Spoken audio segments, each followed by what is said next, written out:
এই জনপদটির নাম খাগড়াছড়ি। এখানে মেঘ নেমে আসে মানুষের উঠানে, যেখানে বাঙালি আর পাহাড়ি শত শত বছর ধরে একই নদীর পানি খেয়ে বেঁচে আছে। পাহাড় শুধু প্রকৃতির নাম নয়, পাহাড় মানে ইতিহাস, সংগ্রাম, সহাবস্থান, যেখানে হিন্দু, মুসলিম, বৌদ্ধ এবং খ্রিস্টান সম্প্রদায়ের মানুষের শেষ বিশ্রামস্থল একই প্রাঙ্গণের পাশাপাশি গড়ে উঠেছে। আর সেই পাহাড়ের বুকেই জন্ম নেয় কিছু মানুষ, যারা পাহাড়কে শুধু দেখেন না, পাহাড়ের দায়িত্ব নেন।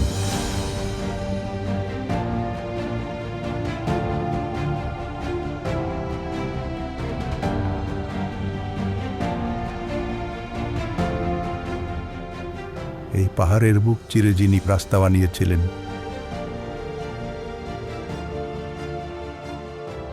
যিনি জেল খেটেও পাহাড়ের মানুষের জন্য ফিরে এসেছেন, তার নাম ওয়াদুদ ভূঁইয়া। বেকুনেরে জু জু।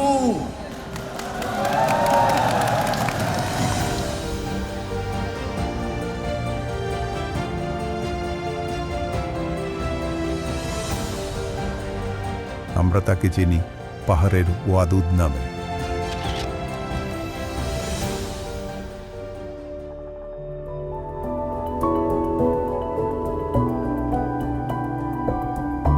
ক্লাস 9-এর ছাত্র অবস্থায় আমি যখন দেখলাম স্কুলের বাচ্চারা যখন বাসে করে আসে, হাফ বাড়ার জন্য তাদেরকে স্কুলে আনতো না, উঠাতো না। দেখা যাচ্ছে বিভিন্ন সময় স্কুলের ছেলেদেরকে টর্চার করতো। তখন একদিন দেখলাম আমাদের 4-5টা ছেলে আহত হয়ে আসলো। এটা দেখে আমি নিজেকে স্থির রাখতে পারিনি। ওরা ছাত্রদের কাছে কান্নাকাটি করতেছিল। ওখান থেকে বাস ড্রাইভারকে ধরে বাস চালায়া স্কুল ক্যাম্পাসে 2-3টা বাস আয়না আটক করে ফেললাম। সমাধা করো, তারপরে বাস দিয়ে যাবা। তৎকালীন পলিটিক্যাল লোক যারা ছিল তারাও বাস মালিকদের পক্ষ নিয়ে নিল। তখন এক পর্যায়ে শ্রমিক, বাস মালিক এবং রাজনৈতিক ব্যক্তিদের সাথে আমাদের একটা ফাইট হয়ে গেল। এই অবস্থা আমাকে অ্যারেস্ট করালো। 99-এ আমি অ্যারেস্ট হয়ে যাই। আমার বড় ভাই ছিল খুবই নিবেদিত প্রাণ আমার প্রতি। ওনার নাম শাহাবুদ্দিন ভূঁইয়া, সবচেয়ে বড় ভাই, আমার জীবনের একটা আইডল, আমার জীবনের ফাউন্ডার। উনি কোর্ট কাছারি ম্যানেজ করলেন। তারপর আমাকে 3 দিনের বেশি এখানে বের করলো। তারা আবার কি করলো, আমাকে বের হওয়ার পর মানে গলায় মালা দিয়ে একটা মিছিল করে ফেললো। আমি বের হয়েছি, অ্যারেস্ট হয়েছি, আবার এই মিছিল কেন? গলায় ফুলের মালা দিয়ে একদম সংবর্ধনার মতো বিশাল একটা হয়। এই বয়সে এই অনুভূতিটা ছিল দারুণ আর কি। জেলে গেলাম, চতুর্দিকে শত্রু, আমি ফ্যামিলির কাছে বিব্রতকর অবস্থা পড়ে গেলাম। শুধু আমার ওই বড় ভাই আমাকে শাসনের মধ্যে দিয়ে সাহস দিল, তুমি এগিয়ে যাও, নো প্রবলেম, যা হয়েছে হয়েছে, তুমি তো অন্যায় করো নাই। রাস্তাঘাট ভালো করে ভালো না, স্কুলে যাইতে কষ্ট হয় আর কি। আমাকে আশীর্বাদ করো, আমরা করে দেব। ম্যাট্রিক পরীক্ষাতে এই অবস্থায় জিয়র রহমান আমার রামপুরে আসে। তখন এসডিও গোলাম মুর্তজা সাহেব বললেন ওয়াদুদ পারবে। ও যেভাবে স্কুলে আমি তার প্রতিযোগিতা দেখেছি, বক্তব্য বিবৃতি বিতর্ক দেখেছি, ও পারবে। তো আমাকে উপস্থাপনার দায়িত্ব দিল।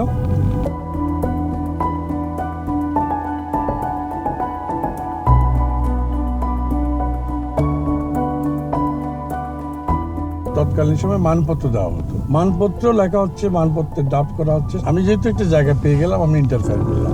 এই মানপত্রে যেন একটা দাবি থাকে, আমাদের ট্রান্সপোর্ট প্রবলেম যেন বিআরটিসি বাস দেন, আর হলো রামগড়ে একটা কলেজ যেন দাবি থাকে।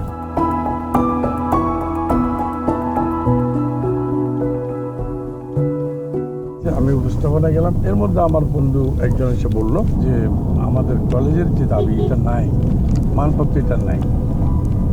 ডায়াস থেকে আমি হঠাৎ করে অনুষ্ঠান শুরুর পাককালেই আমি বললাম, মহামান্য প্রেসিডেন্ট, সম্বোধন ইত্যাদি করে আমি বললাম, মাফ করবেন, আমি একটা কথা বলতে চাই, আমরা এই এলাকাতে কলেজ চাই। অনুষ্ঠান শুরুই হয়নি, শুরুতেই আমি বললাম কলেজ চাই। প্রেসিডেন্ট সিট থেকে উঠে আসলেন, কিন্তু উঠে আমার দিকে রওনা দিলেন। সমস্ত অডিয়েন্স স্তব্ধ, প্রশাসন নির্বাক, ভয় অস্থির, কার চাকরি যায় কী হয়। আমি ভয় পাচ্ছি, আবার পাচ্ছিও না। আমার দিকে এগিয়ে এসে আমাকে আলতো করে ডায়াস থেকে সরিয়ে দিয়ে উনি ডায়াসের মাইক হাতে তুলে নিলেন।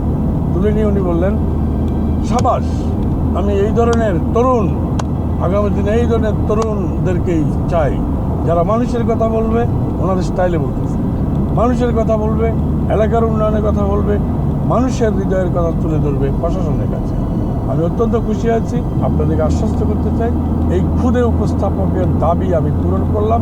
আগামী 3 মাসের মধ্যে এসডি সাহেব আপনি কলেজের ব্যবস্থা করবেন, এই কলেজ এই সেশনের ছেলেরা পড়বে এবং সে ব্যবস্থা করবেন, এবং আমি এই কলেজে সে উদ্বোধন করব। রাষ্ট্রপতি জিয়াউর রহমান সাহেব আমাদেরকে কলেজ দিল। অদূত ভূঁইয়া তখন ছাত্রনেতা ছিল, তারই নেতৃত্বে আমরা রামগড় কলেজটাকে সুন্দরভাবে গড়ে তুললাম।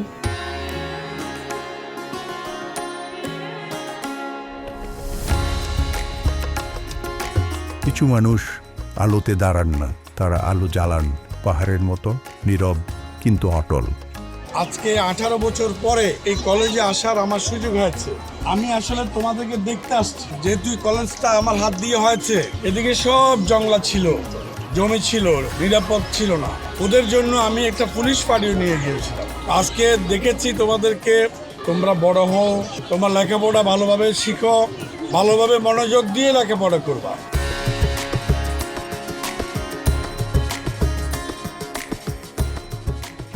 যখন আমরা বিশ্ববিদ্যালয়ে ভর্তি হই, অদূত ভূঁইয়া ছিলেন রামগড়ের নেতা।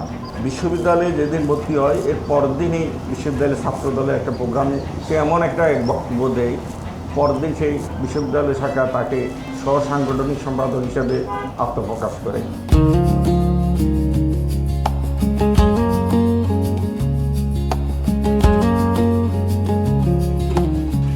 এরশাদ সরকারের বিরুদ্ধে বাংলাদেশ সচিবালয় ঘেরাও প্রোগ্রামে আমরা অংশগ্রহণ করি। অদূত ভূঁইয়া ওখানে স্লোগান ধরে। যখন সচিবালয় ঘেরাও প্রোগ্রাম 10টা থেকে শুরু হয়, তখন চারিদিক থেকে গুলি, ফায়ার এবং টিয়ার গ্যাস নিক্ষেপ হচ্ছিল। তখন আমরা দেখছিলাম আমরা কে কোন দিকে পাবে, এদিকে পলাই যাবে, কিন্তু না, অদূত ভূঁইয়া ছিল অভূতপূর্ব। এই সমস্ত ছাত্র নেতাদেরকে ওখানে নিয়ে আটক করে, ঘুমাইতে দেয় নাই। 1 বছরের মধ্যে তারা 10-12 দিন ছিল। একজন গোয়েন্দা ছিল, গোয়েন্দার আপত্তি ছিল, ওকে ছাড়া যাবে না। ও গতকাল অনুষ্ঠানের মধ্যে সবচেয়ে সক্রিয় ছিল। সেই 10-12 দিন পরে সে রামগড়ে আসে অদূত ভূঁইয়া।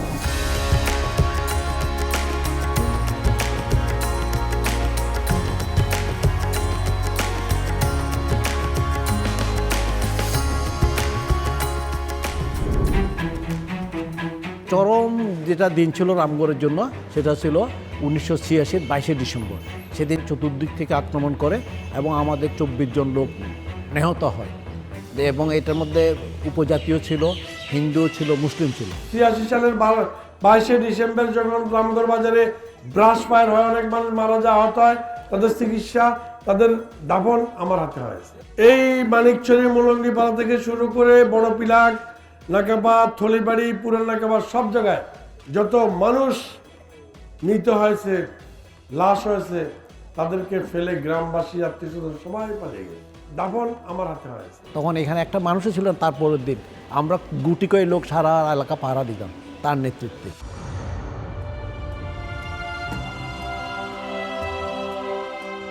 অদূত ভূঁইয়া একজন রাজনীতিবিদ নন শুধু, তিনি উঠে এসেছেন মাঠ থেকে, মানুষের ভেতর থেকে। 2 বারের সংসদ সদস্য হিসাবে তিনি পাহাড়ের কথা জাতীয় রাজনীতিতে উচ্চারণ করেছেন। দেশে পাট্টা থেকে, বালুখালী থেকে রামগড়ে সীমান্ত পর্যন্ত সে সবগুলিতে তার উন্নয়ন, রাস্তা বলেন, কালভার্ট বলেন, স্কুল বলেন, কলেজ বলেন, সে কোনো মন্দির, মাদ্রাসা, পাগোড়া, পাহাড়িদের ক্যাম্পঘর, প্রত্যেকটাতে উনি উন্নয়নের তার ছোঁয়া বলতেছে অদূত ভূঁইয়া, অদূত ভূঁইয়া, অদূত ভূঁইয়া। পর্যটন শিল্পে যতটুকু বিকাশ হয়েছে সেটা অদূত ভূঁইয়ার হাত ধরে হয়েছে। যেমন আপনার সাজেক, আমাদের যেটাকে বলে বাংলার দার্জিলিং, সে সাজেকের জন্ম কিন্তু অদূত ভূঁইয়ার হাত ধরে। শত মসজিদ, মন্দির, কিয়াং, বিহার, রাস্তাঘাট সবই কিন্তু অদূত ভূঁইয়ার হাত ধরে সৃষ্টি হয়েছে। খাগড়াছড়ির পর্যটন খাতে আমূল পরিবর্তনের সূচনা হয় 2020 সালে। অদূত ভূঁইয়া এমপি পার্বত্য চট্টগ্রাম উন্নয়ন বোর্ডের চেয়ারম্যান হিসাবে দায়িত্ব পালনকালে খাগড়াছড়ি জেলায় নজিরবিহীন উন্নয়ন সাধন করেন, যেখানে পাহাড়ের দুর্গমতা পরিণত হয় সম্ভাবনায়। ধরেন এখানে রিসেন্ট জনা বের করেছে, আলু ডিলায় কাজ করেছে। এখন এই শহরে যারা আসে তারা কিন্তু আপনাদের টমটমেই চড়ে, ইজি বাইকে চড়ে, পান দোকানে পান খায়, আপনাদেরকে ভাড়া দেয়, ভাতের দোকানে ভাত খায়, হোটেলে থাকে।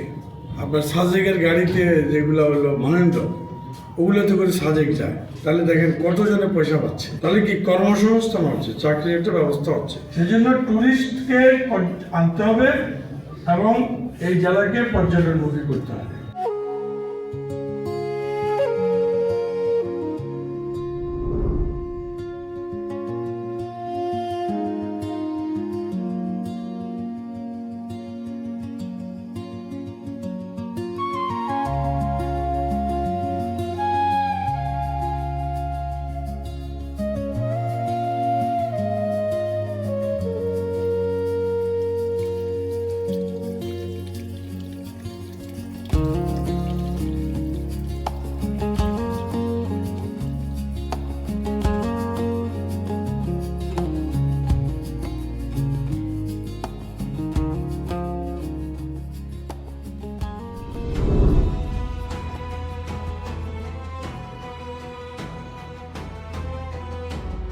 পাহাড়ের সবচেয়ে বড় চ্যালেঞ্জ বিভাজন।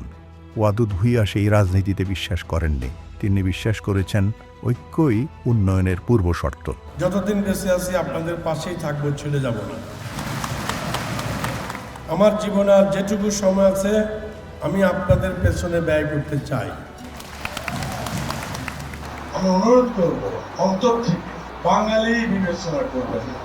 আমার স্বশিক্ষা আমাকে শিখিয়েছে যে আমি মানুষ, আপনি মানুষ।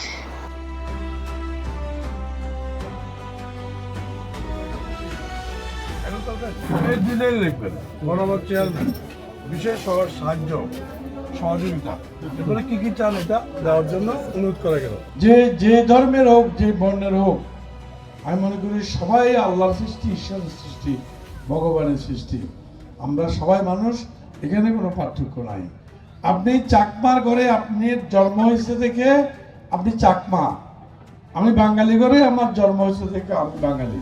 আপনি কি জন্মের আগে কাউকে বলতে পারছেন আমাকে এই খ্রিস্টানের ঘরে অথবা আমাকে চাকমার ঘরে জন্ম দাও?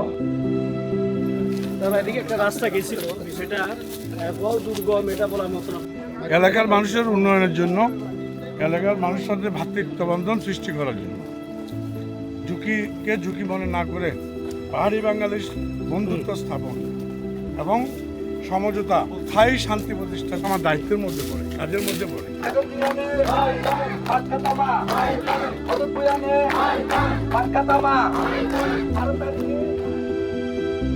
সবাইকে আমাদের মিলেমিশে থাকতে হবে।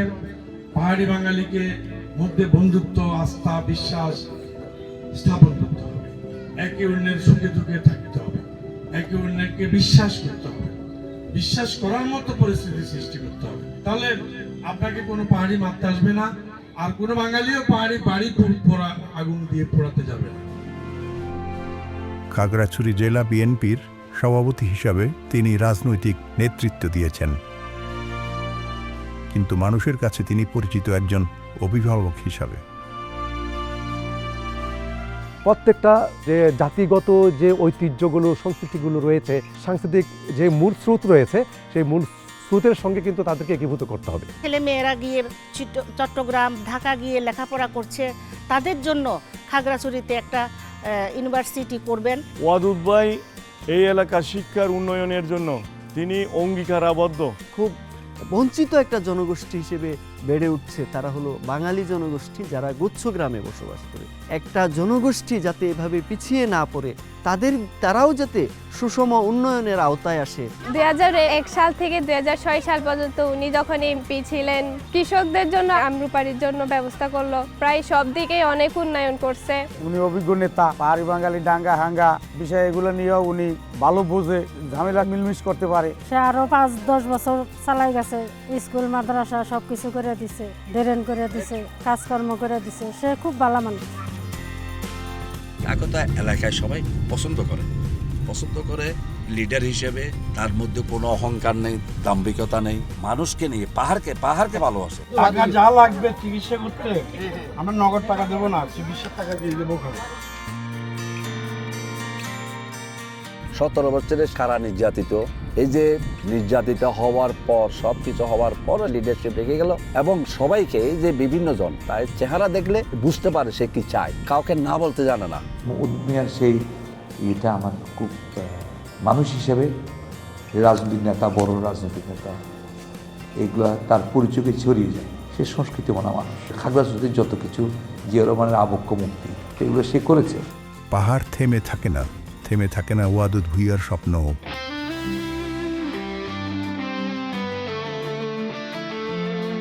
পানছড়ি, মাটিরাঙ্গা, রামগড়, দিঘিনালা, মহালছড়ি প্রতিটি উপজেলায় তার হাতের ছোঁয়ায় জেগে উঠল নতুন সম্ভাবনা।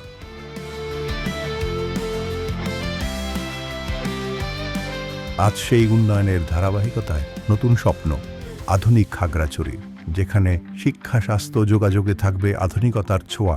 পাহাড় আর সমতল একসঙ্গে এগিয়ে যাবে সমৃদ্ধির পথে।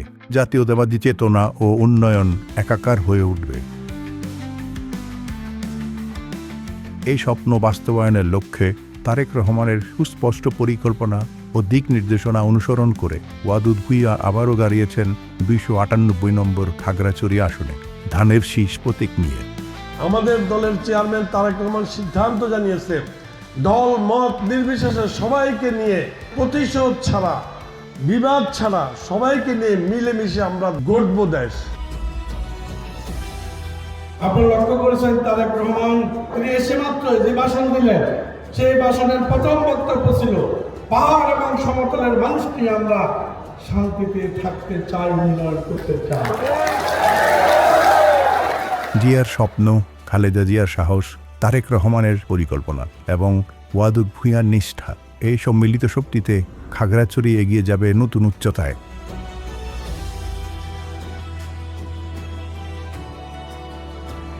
আসুন হাতে হাত রেখে করে তুলি সেই সোনালী ভবিষ্যৎ।